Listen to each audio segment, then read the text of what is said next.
Le Seigneur soit avec vous. Et avec votre esprit, Bonne nouvelle de Jésus-Christ selon saint Luc. gloire à toi, Seigneur.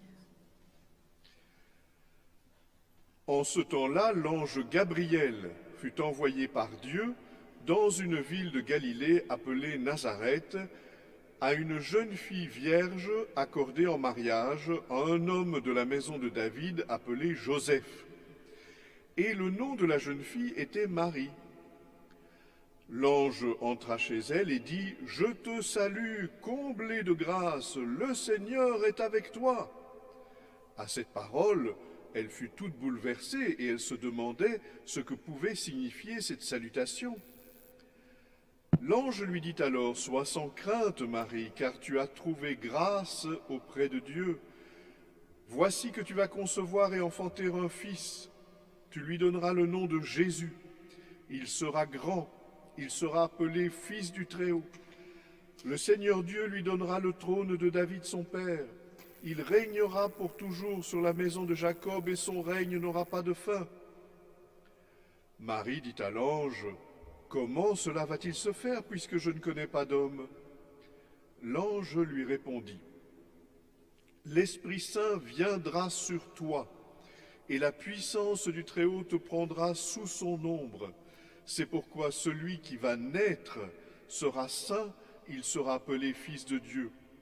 Or voici que dans sa vieillesse, Élisabeth, ta parente, a conçu elle aussi un fils et en est à son 6e mois, alors qu'on l'appelait la femme stérile. Car rien n'est impossible à Dieu. Marie dit alors, « Voici la servante du Seigneur, que tout m'advienne selon ta parole. » Chantons pour acclamer la parole de Dieu. Alléluia, Alléluia,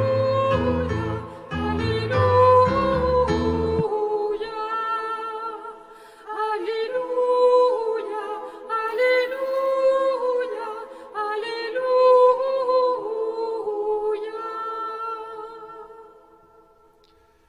Si vous voulez vous asseoir,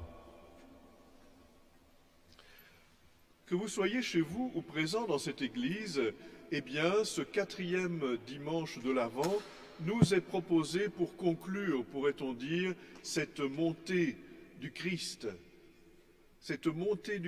vers Noël où il va se manifester à tous. Et nous-mêmes, évidemment, nous montons un peu avec lui. Et c'est curieux, n'est-ce pas, qu'on nous raconte une semaine pratiquement avant la naissance de Jésus, on nous raconte le moment de sa conception. On se dit, bon, c'est quand même pas aussi proche que ça au niveau temporel. Mais c'est parce que cette scène de l'Annonciation, voyez-vous, elle ne concerne pas que Marie. Alors bien sûr, sans doute que vous connaissez un tas d'artistes qui ont magnifiquement représenté cette scène de l'Annonciation. Alors évidemment, on est souvent très impressionné par l'ange Gabriel, on est aussi impressionné par Marie, et ce sont souvent des représentations très très belles. Elles ont tout un petit défaut, c'est qu'on ne se voit pas nous-mêmes, nous ne nous voyons pas à la place de ces personnages.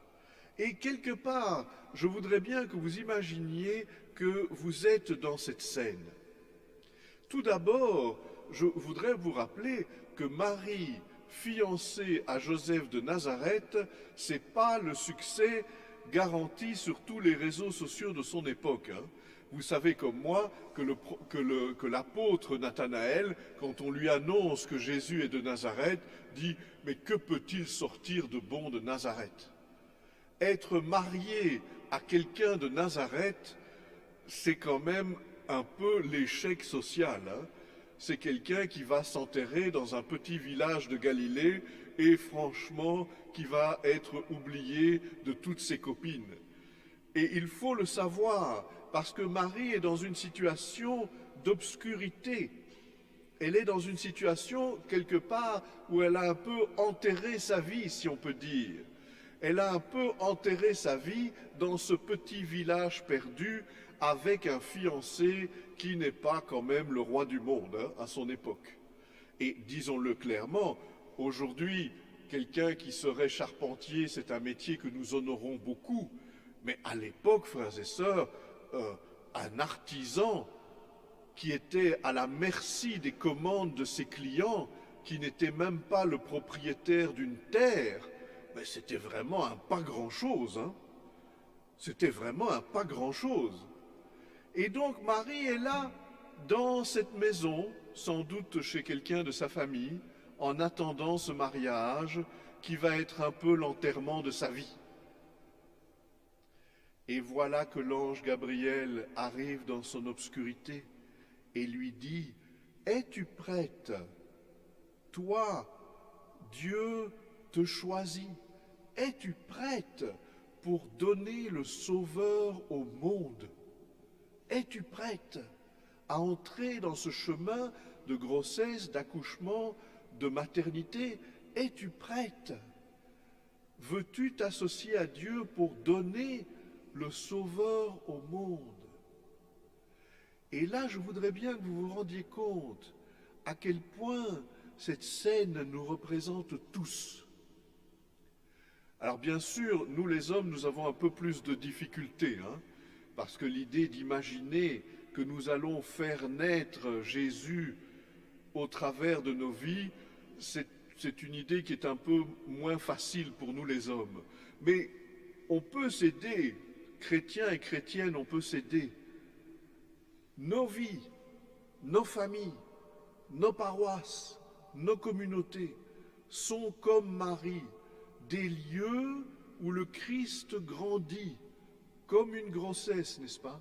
Grandit petit à petit, avec parfois des côtés un peu difficiles comme toutes les grossesses. Et à un moment, nous pouvons donner le Christ au monde.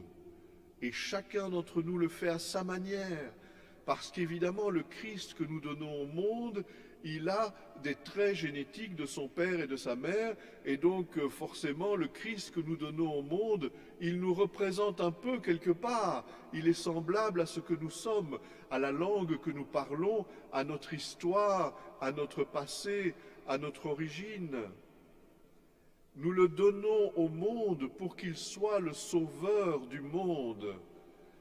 Et ça, voyez-vous, recevoir cette mission une semaine avant Noël, c'est magnifique. Et je voudrais bien, je vous souhaite, et je souhaite à nos communautés, qu'en regardant les scènes de Noël dans vos maisons, dans vos familles, dans vos rues, dans nos églises, nous puissions nous voir dans cette personne de Marie qui donne naissance au Christ. Nous sommes Marie.